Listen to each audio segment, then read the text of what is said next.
presidente de Adimark, uno de los hombres que marca la pauta en Chile, que va midiendo las encuestas. Los políticos le temen cuando viene la encuesta y dice Roberto Méndez.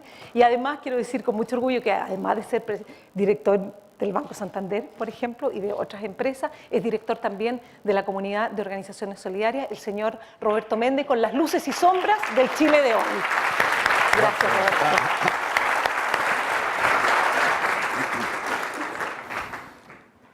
Voy a hablarles sobre la realidad chilena, pero en este contexto de lo que estamos haciendo hoy. Empresas y organizaciones solidarias. Me ha tocado por el directorio de las organizaciones solidarias entrar en contacto con las organizaciones, sus carencias, sus necesidades, y por supuesto conozco el mundo de la empresa. Entonces, lo primero que quisiera decirles es que me costó armar esta cosa, porque una de las cosas que me he dado cuenta es que son mundos muy distintos, culturas muy separadas, lenguajes muy diferentes, y de repente decía, a ver, le tengo que hablar a los empresarios, y voy a usar el lenguaje que yo sé, o voy a hablarle a las organizaciones solidarias, y voy a usar ese otro lenguaje que he ido aprendiendo más recientemente.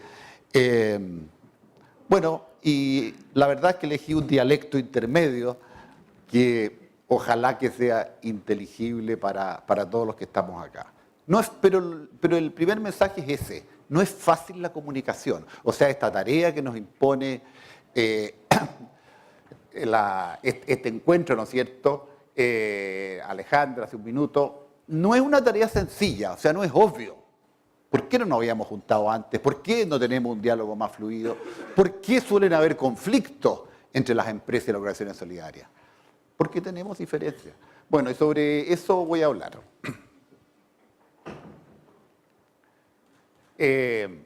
Primero quiero citar algo que no lo escribí yo, lo escribió los organizadores. Este encuentro entre empresarios y organizaciones solidarias abrirá una conversación que desafía los paradigmas actuales y los invitará a soñar juntos el país que queremos. Así reza la invitación del encuentro. Pero abrirá una conversación que yo les anticipo no va a ser fácil.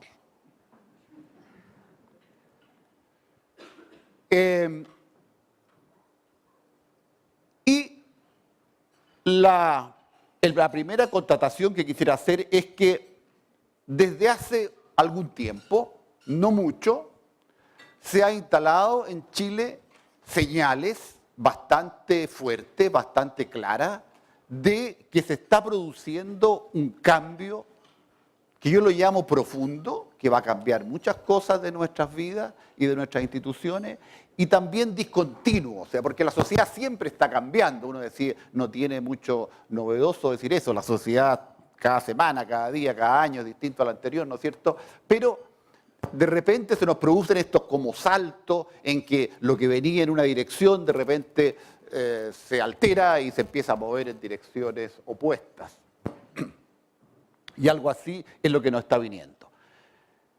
Y lo que está sucediendo, la lectura que yo hago de lo que nos está sucediendo, es que estamos llegando al fin de un ciclo largo, un ciclo que no tiene menos de 25 años, que por lo tanto es una parte importante de la vida de todos nosotros, ¿no es cierto?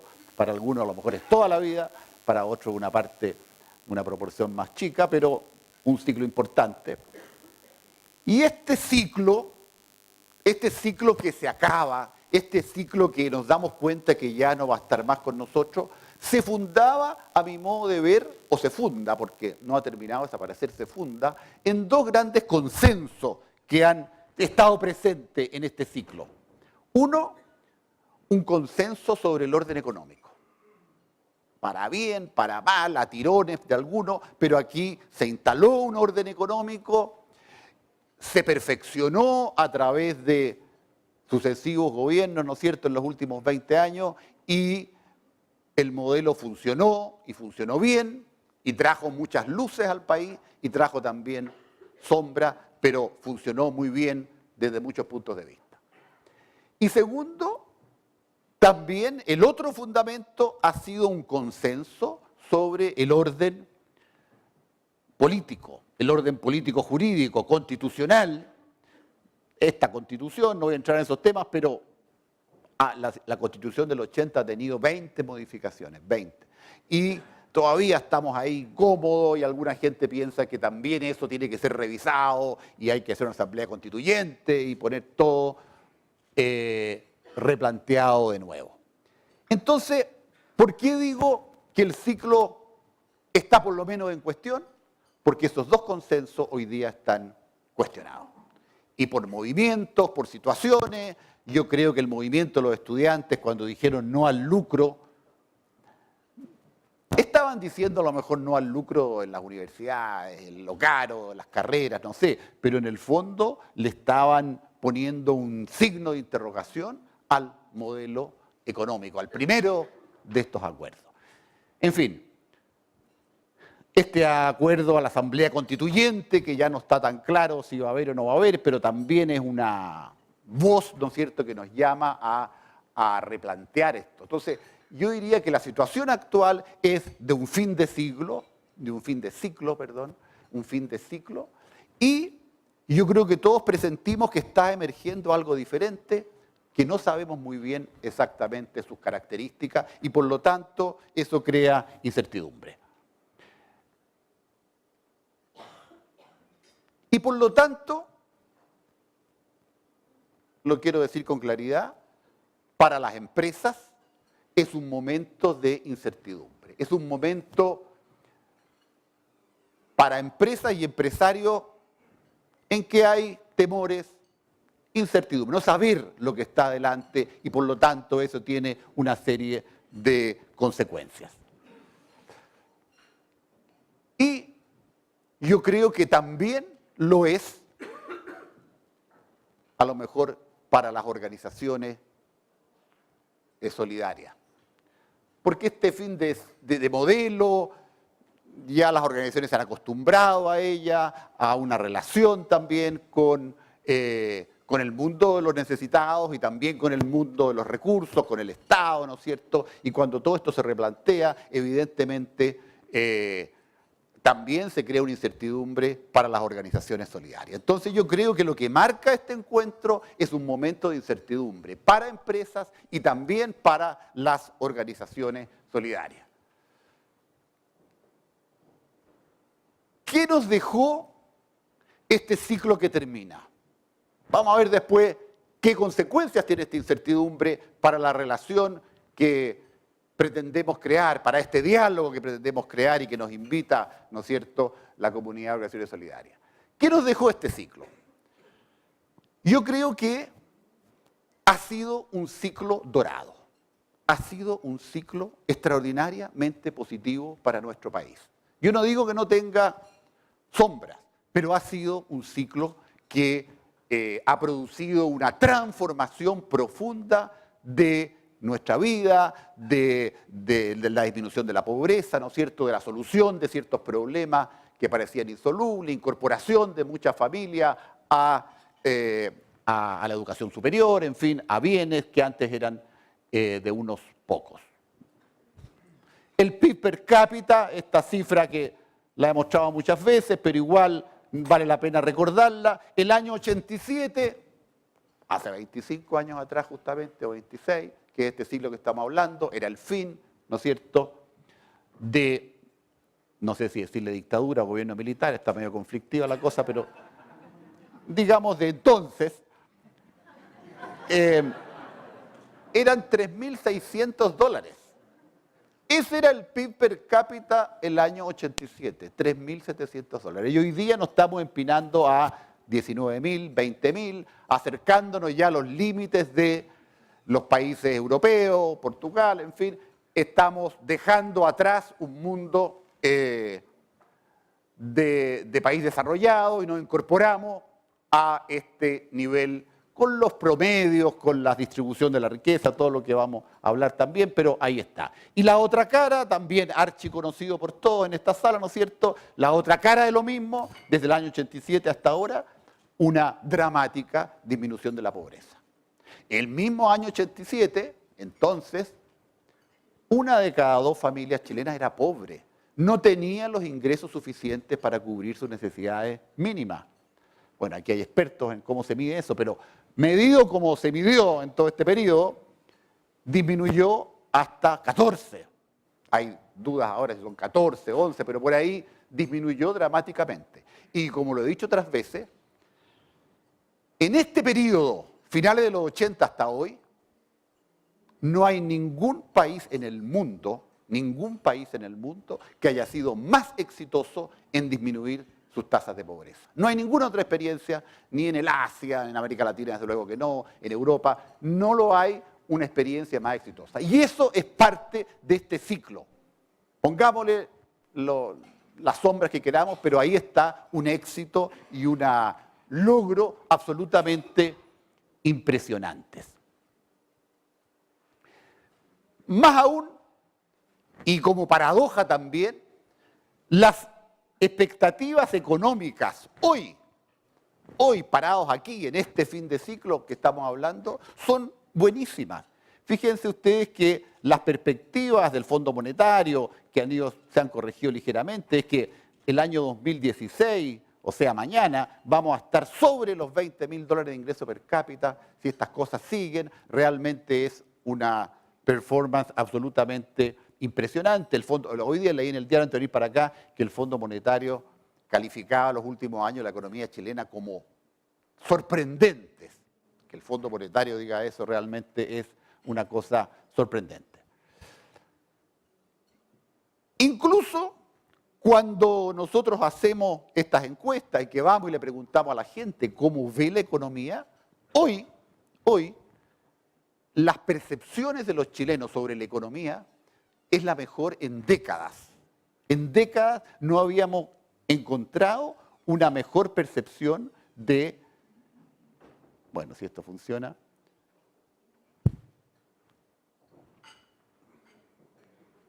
Ahí se me fue para atrás.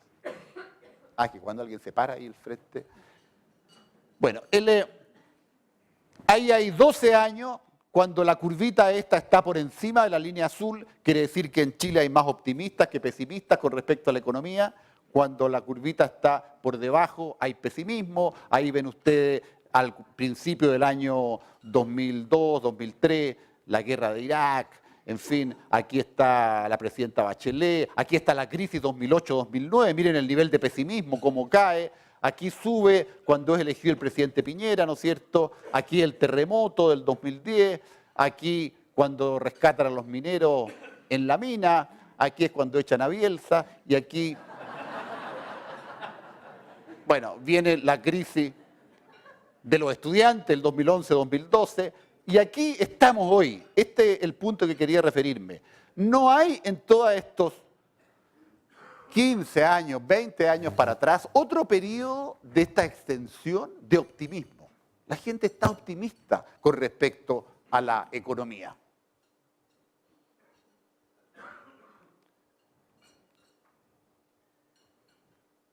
Hasta aquí vamos bien. Podríamos dejar la charla hasta aquí y quedaríamos todos súper optimistas. Pero no es todo lo que está pasando en este país.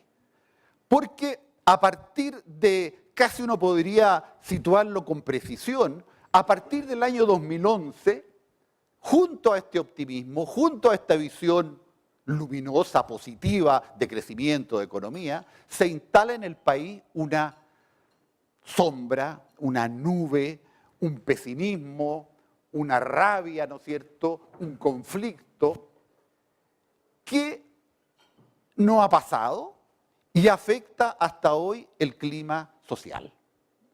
Y la lectura que yo hago y que comparto con ustedes hoy día es que esto se debe a, no una, sino que yo con algún sesgo quizás identifiqué cuatro golpes que se nos dejaron caer sobre las espaldas y que nos dieron esta mirada oscura y pesimista. ¿Cuáles fueron esos? Fue algo sincrónico. ¿Alguno de ustedes ha leído a Jung, alguna vez se ha tirado el I Ching? No sé si saben todas esas teorías del sincronismo. El sincronismo es una interpretación de la realidad que no busca tanto las relaciones de causa y efecto de los hechos, sino cómo los hechos se dan en conjunto en un momento dado. Así como las monedas del I Ching, ¿no es cierto?, cómo caen en su conjunto y eso se asocia a la vida de las personas. Esta visión, ¿no es cierto?, nos dice que hay que mirar no por qué los estudiantes hicieron lo que hicieron y al mismo tiempo la Polar tuvo una crisis, sino que por qué se dieron las dos cosas juntas y qué lectura hay de la sincronía de estas dos cosas.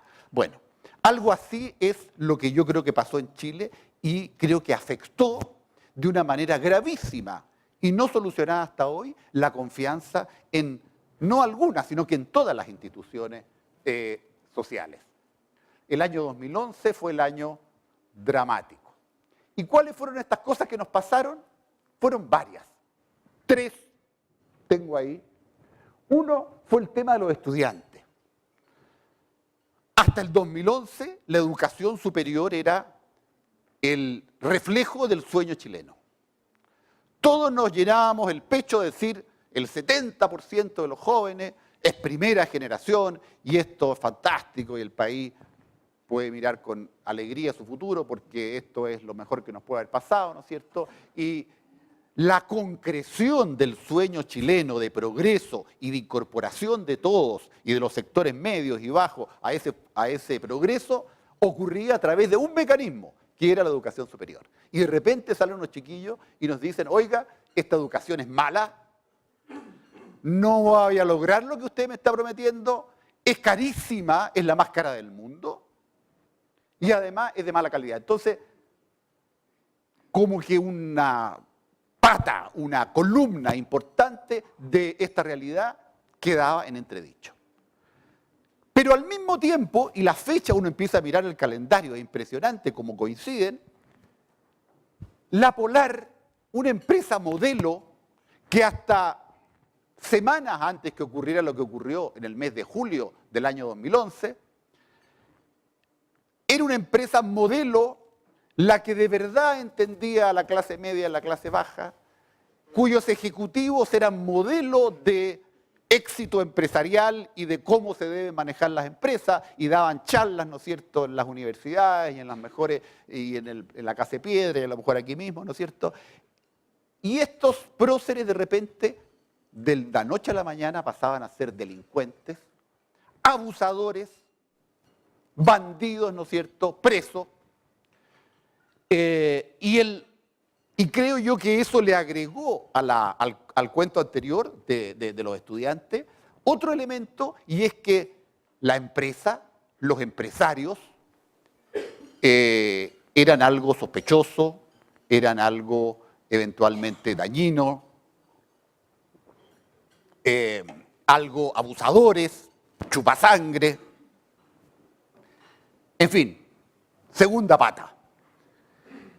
Y por si eso fuera poco, casi también en las mismas semanas explota de una manera brutal el caso del padre Caradima, quien también, hasta pocas semanas antes de eso, era una persona venerada, considerada un santo para muchos, ¿no es cierto? Y de repente pasaba a ser un personaje siniestro.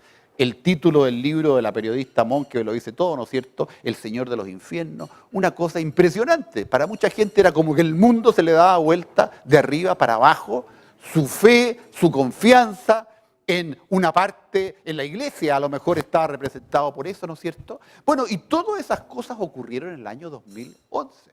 Ocurrieron en el año 2011. Entonces, obvio que la gente hoy día está desconfiada. ¿De quién voy a confiar?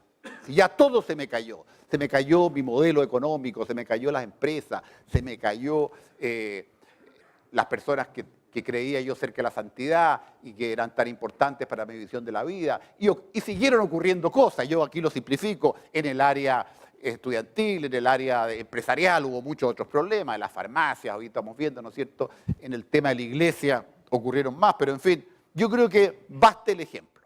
Pero hubo un cuarto caso, hubo un cuarto golpe que a mí me afectó en lo personal mucho y creo que también nos debilitó todavía más las pocas seguridades que nos iban quedando. ¿Y saben cuál fue? La caída de las estadísticas. Hoy día nadie cree en las estadísticas. ¿Qué vamos a hacer los pobres encuestadores? Se nos cayó algo que también era una fortaleza de nuestro país. Aquí las cifras no se discutían, el crecimiento, el empleo, la pobreza, todo era sin discusión. Y de repente pasamos a ser unos parias estadísticos y estamos en el momento de que nadie cree en nada. Mejor dejo la charla hasta acá, digo yo, pero se dañó la credibilidad de la información. ¿De dónde? La CACEN, también, final del 2011, el tema de la pobreza.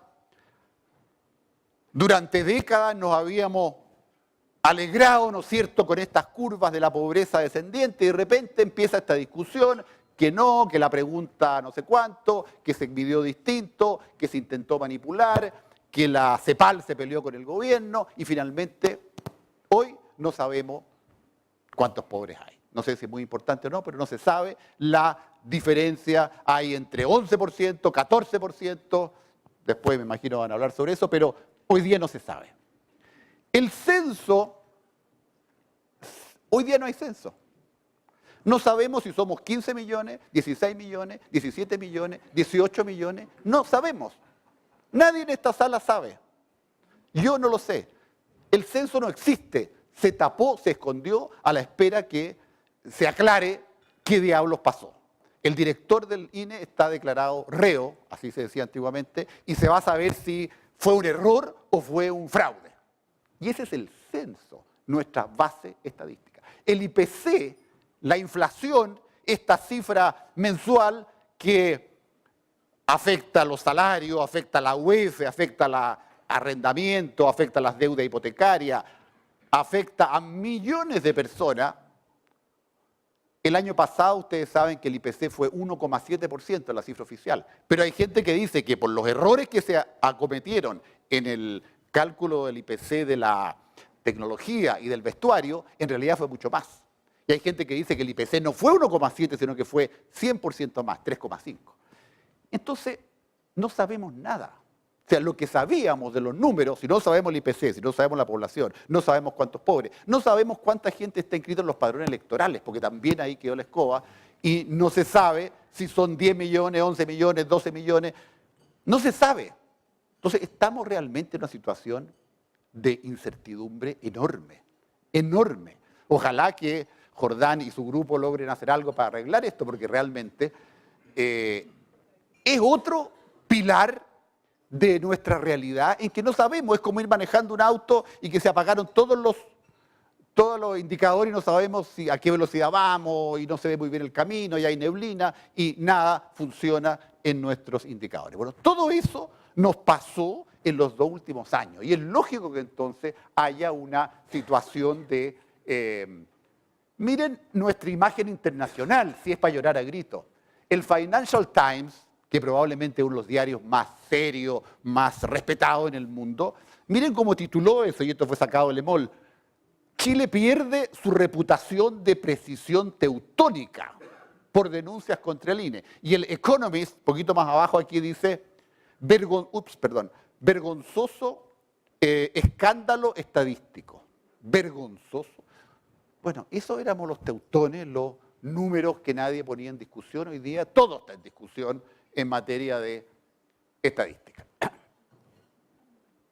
Incluso cuando le preguntamos a la gente hoy día, esto también es para llorar, ¿le cree a las autoridades económicas sobre la marcha de la economía chilena? 57% dice no. No le cree el IPC, no le cree los 800.000 empleos, no le cree de que la inflación fue 0,3, no tengo idea, no le cree nada. Y eso, yo soy viejo, no me acuerdo que haya pasado nunca en la historia de Chile. Los números eran los números. A uno le gustaban, lo encontraba alto, lo encontraba bajo, pero que no le creyeran a los números, realmente una situación inédita. Pero es parte de lo que nos pasa, no solamente los números, no le creemos a nada realmente hoy día.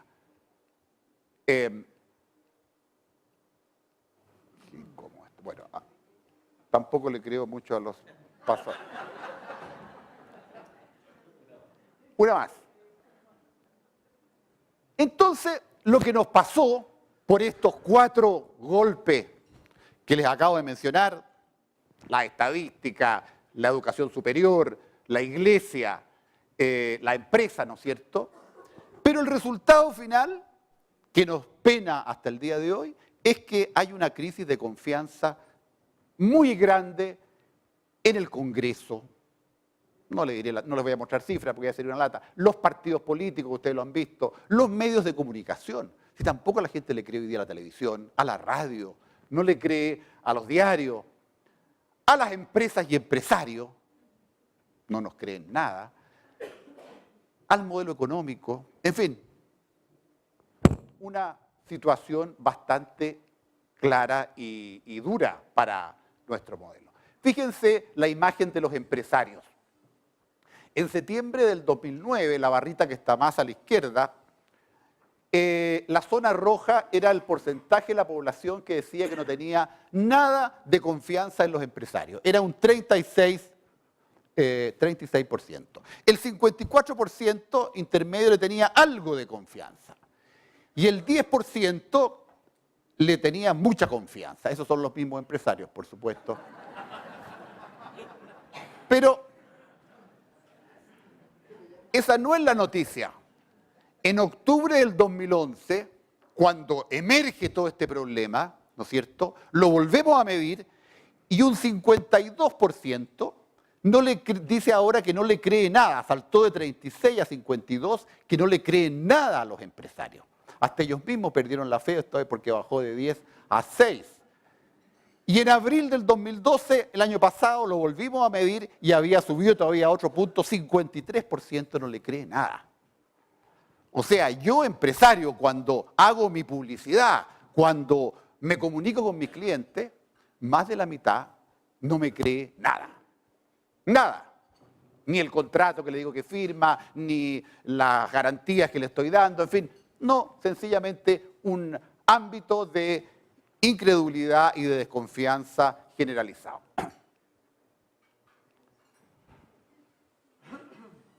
Y esta desconfianza, para que no celebren tanto las organizaciones sociales, también se extiende a las organizaciones solidarias. Yo creo que todos los que están acá, que trabajan en organizaciones solidarias, saben que hoy día es mucho más difícil pedirle a alguien que done, que entregue el número de su tarjeta de crédito para que le carguen la plata, ¿no es cierto?, para que haga las donaciones, que se haga socio, en fin, todos los métodos que conocemos, o que ese empresario al que le voy a pedir plata me crea que la cosa está bien manejada, etcétera. Bueno, y la iglesia, ¿para qué decir? Obviamente que también la iglesia y muchas organizaciones solidarias, no todas por supuesto, pero muchas, son instituciones asociadas a la iglesia. Las cifras de confianza y credibilidad en la iglesia son muy malas.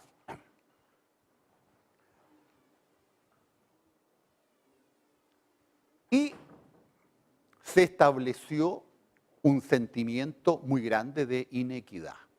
Yo creo que además de esta desconfianza, hay que decirlo, está ahí, se estableció un sentimiento de que este modelo crecía, traía mucho bienestar, pero que había diferencias y desigualdades excesivas. Y esta encuesta que hizo Latino Barómetro, si logro mostrársela, muestra que el año 2011 también, justamente el año aciago, cuán justa es la distribución de la riqueza, y se hizo en varios países de América Latina. Fíjense que el país que sale peor es Chile. Chile está en el último lugar. Solo 6% piensa que la distribución de la riqueza en Chile es justa.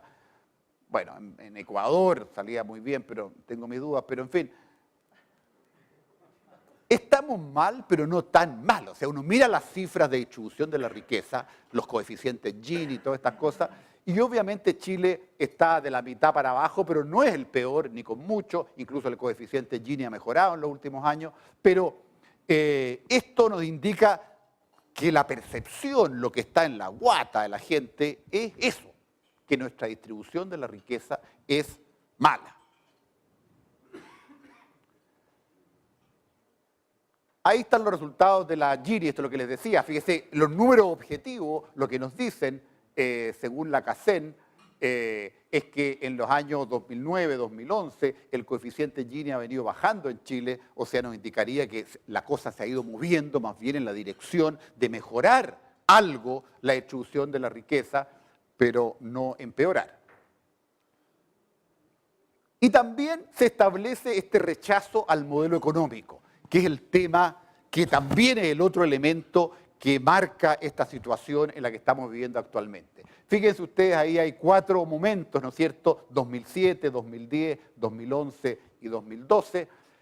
Si nos vamos a la izquierda al 2007, vemos que un 55%, la zona azul, dice que apoya el modelo económico existente hoy en Chile basado en libertad de precios, economía abierta al mundo y empresas privadas más que estatales. Y la zona roja, 45% no. Y eso, en todas las encuestas que ha hecho la UDP, ¿cómo se llama? Las Naciones Unidas, nosotros, la Universidad Católica, etcétera, se vio que la gente pragmáticamente o de mala gana, pero aceptaba el modelo económico, a veces aunque ideológicamente lo rechazara, pero lo aceptaba como algo que creaba riqueza y al final era una buena herramienta para producir bienestar económico. Y eso se mantuvo hasta el año 2007, hasta el año 2010, perdón, pero el año 2011, ustedes ven la tercera barrita de izquierda a derecha, se dio vuelta. ¿En qué año? Justamente el año 2011. Se dio vuelta cuando los estudiantes dijeron no al lucro. Y hoy día el 60% dice que rechaza el modelo y 38% que lo acepta. Y el año 2012, la última vez que medimos eso, se había mantenido. 60% no lo apoya, 41% sí lo apoya. Entonces, lo que se ve en este cuadro, y hay un año de diferencia más o menos entre la tercera y la cuarta barrita, es que hubo un cambio ideológico el año 2011 y que se ha mantenido. No hay ninguna señal que nos diga que eso está cambiando. Y si uno ve el discurso, por ejemplo, de la última primaria de la semana pasada, era un discurso bastante más de acuerdo con esto. Un discurso más tirado a la izquierda, más antimodelo, cosa que antes uno no escuchaba en las elecciones presidenciales anteriores o en los gobiernos incluso anteriores.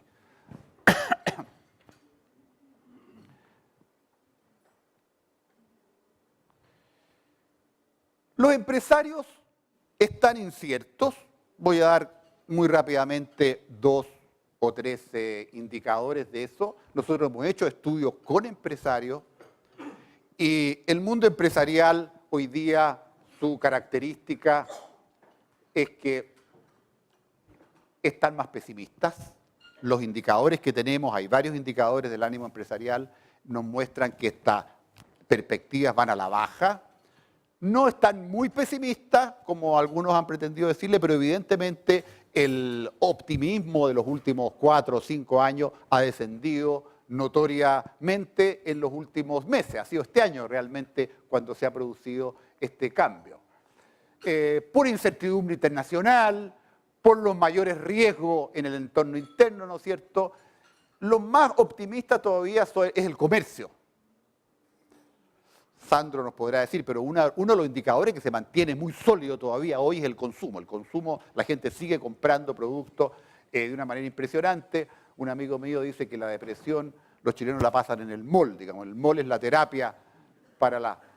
Y la industria está pesimista, la construcción está frenando, la minería por los precios internacionales, ¿no es cierto?, de los minerales, el cobre, que se van a la baja, están menos optimistas, pero en general uno ve que el mundo empresarial hoy día no está eufórico de ninguna manera y probablemente el consumo, mi visión es que va a bajar también en los próximos meses, hay expectativas de eso, hay algunos indicadores también y probablemente se va a profundizar este ánimo en la medida que el consumo interno, que es el gran motor que todavía está manejando la economía, se desacelere.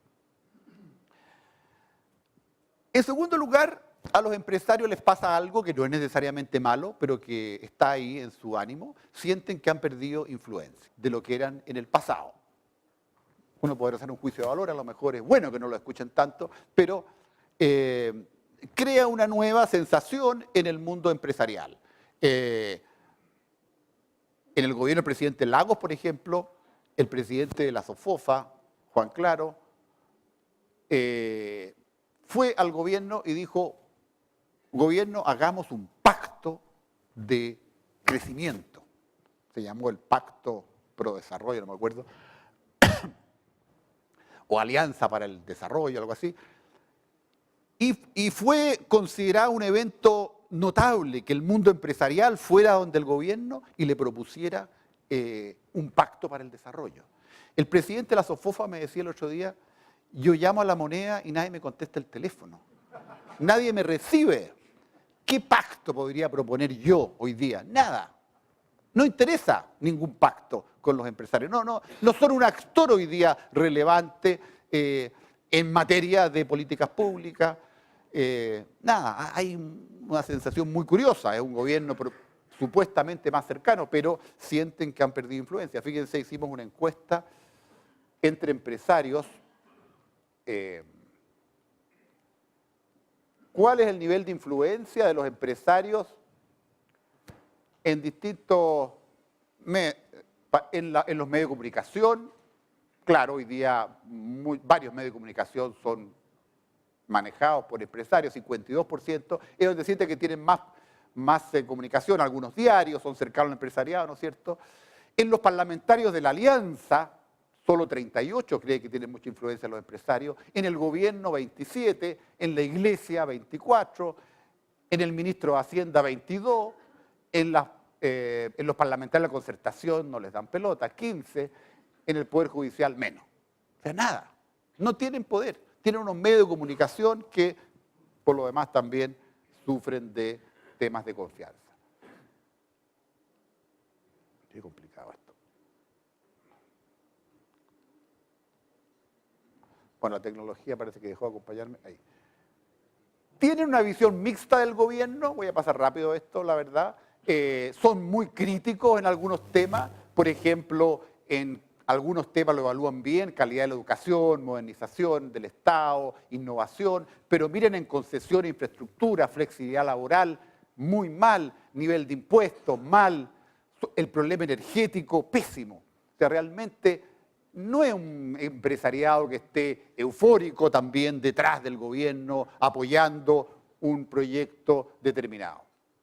Y también la última característica es que el empresariado, y esto es una cosa que también uno tiene que considerarlo, el empresariado hoy día es mucho más internacional, está mirando hacia afuera. Si las cosas no están bien acá, yo puedo ir a otra parte. Fíjense que el semestre que pasó, de las inversiones de las empresas chilenas, de todo lo que invirtieron las empresas chilenas, el 60% se invirtió fuera de Chile. Se invirtió fuera de Chile, comprando empresas en Colombia, en Perú, en Brasil, en Sudáfrica. Nos acabamos de enterar que hay un laboratorio, ¿no es cierto? O sea, están moviéndose, están globalizándose y obviamente eso crea una realidad distinta. Bueno, no me voy a saltar esto de los países, pero... Uy, qué malo esto.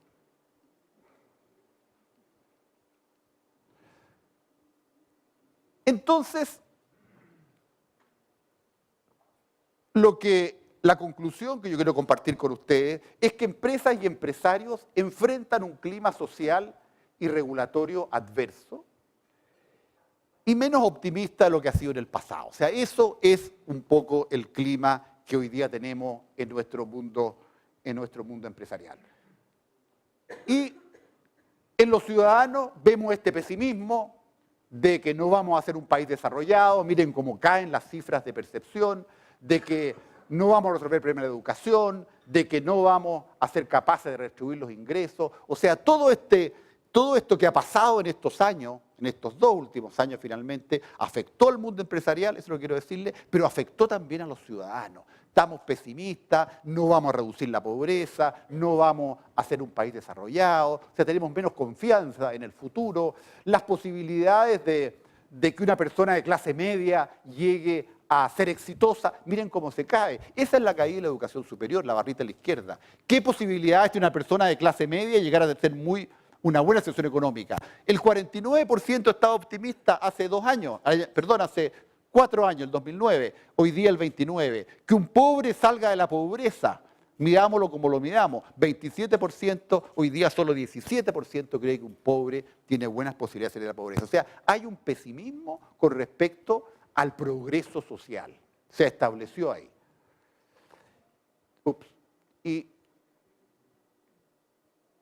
Y la desconfianza, finalmente, ha aumentado otro elemento que se nos viene a sumar a todo esto, que es el conflicto. Cuando las instituciones están debilitadas, la solución de los problemas no queda claro. Si yo no confío en la ley, no confío en el Congreso, no confío en el Poder Ejecutivo, ¿no es cierto? ¿Cómo soluciono el problema? Si los estudiantes no confían en el ministro de Educación. Entonces, lo que hemos visto también en estos años es que la percepción de conflicto, el conflicto mapuche, el conflicto político, hoy día se ven tremendamente más fuertes, más amenazantes para la población, ¿no es cierto?, entre empresarios y trabajadores, en fin, todos los conflictos se ven más difíciles de manejar.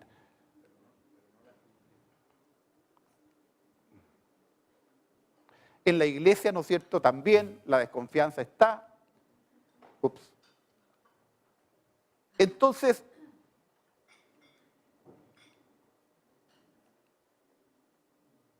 uy, qué malo esto.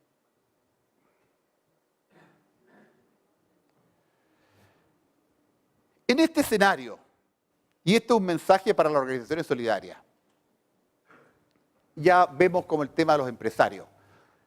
Es previsible que el Estado le va a dedicar muchos más recursos a solucionar los problemas de estas extremadamente necesitados, de los ancianos, de los niños, de los discapacitados, en fin, todas las áreas donde ustedes trabajan, ¿no es cierto?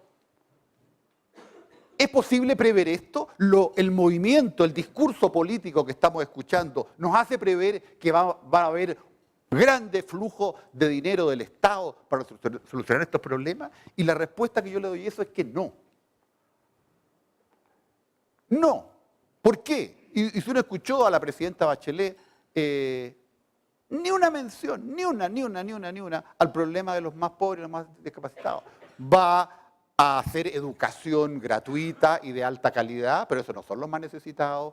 Va a cambiar la Constitución, va a subir la tasa de impuestos para poder pagar esta educación, ¿no es cierto? Pero ni una mención. Si ustedes escucharon los debates estos de las primarias, ¿cuántas menciones hubo a la extrema pobreza? ¿Cuántas menciones hubo a los problemas de los discapacitados? Ninguna. Entonces, mi visión es que no, que la naturaleza del conflicto social chileno es un conflicto de la clase media. Los que marchan por la Alameda no son los discapacitados, no son los pobres, es la clase media. Son estos estudiantes que estudian ingeniería, que estudian medicina, que estudian geografía, ¿no es cierto? Esos son los que están marchando y los que están presionando, y a ellos van a ir los recursos. Y entonces la conclusión que yo saco es que, si logro mostrárselo, bueno, aquí está el tema de los costos de la educación. Vamos a saltar esto, porque, bueno, esto muestra que el tema ahí, el costo de educación gratuita para todos es un costo inmenso. O sea, la reforma tributaria esa, si produce 4.000, 5.000, 8.000, como dice, millones de dólares, probablemente se va a gastar todo en ese ítem.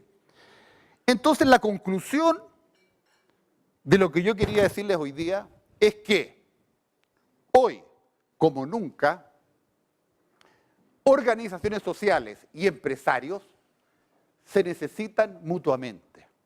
Es un momento complejo para la empresa, requiere acercarse a la sociedad, requiere conocer esa realidad, mejorarla en la medida que ésta se torna también amenazante, ¿no es cierto? Y las organizaciones sociales necesitan también recursos, necesitan el aporte de estas empresas. Pero esto no es fácil, y eso quiero terminar con un caso, si puedo. Entonces, yo diría que esta misma reunión nos muestra que lo que nosotros estamos planteando, como organizaciones solidarias, como RSE también, una alianza estratégica. Y para que esa alianza estratégica pueda tener lugar, se requiere diálogo, se requiere que conversemos.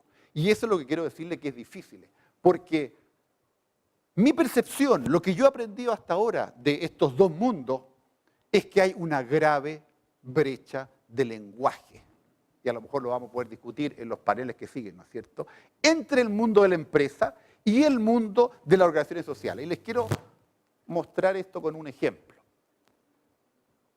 Este es un caso de una alianza estratégica entre una empresa y una organización solidaria, que quizás es uno de los más exitosos que yo conozco. Ha durado 10 años, 15 años, no sé, un periodo enorme, una parte muy importante de los ingresos de esta organización, Un Techo para Chile, vinieron de este aporte, se han hecho comerciales en la televisión abierta para apoyar esta organización.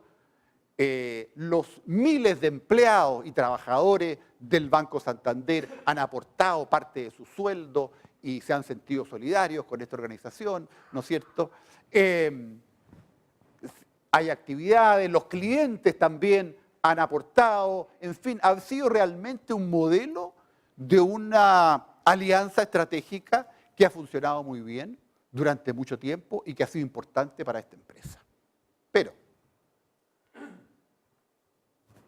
de repente el lenguaje hiere, y quiero mostrarles esto.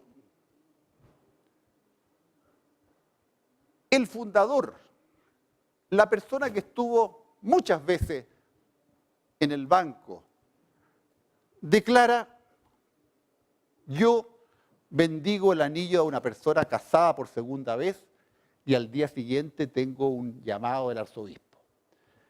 Pero si se bendice una sucursal bancaria que está chupándole la sangre a los chilenos, no decimos nada. Evidentemente que eso es un golpe para esos trabajadores, para esos empleados, para esos clientes, para esos ejecutivos. ¿Por qué?